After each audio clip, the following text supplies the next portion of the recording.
kendime coşardım, çılgınlar gibi yaşardım. Çıkan engeli aşardım, yaralandım, yaralandım.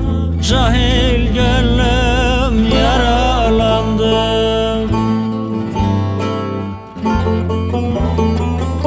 Çıkan engeli aşardım, yaralandım, yaralandım.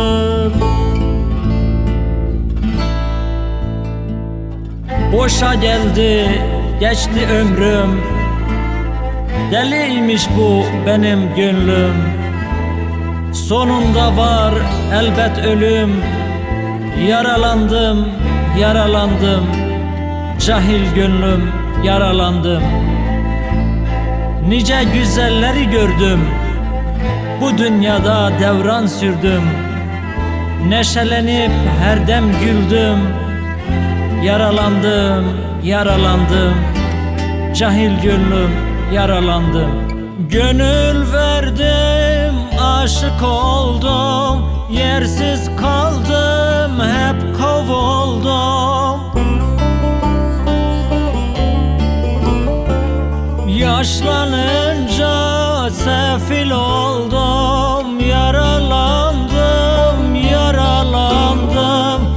Cahil gönlüm yaralandım.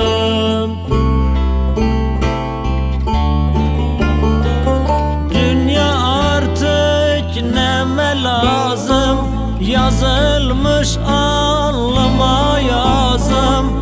Mustafa kırıldı sazım. Yaralandım, yaralandım. Cahil gönlüm yaralandım.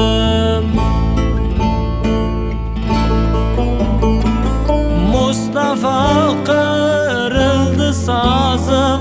Yaralandım.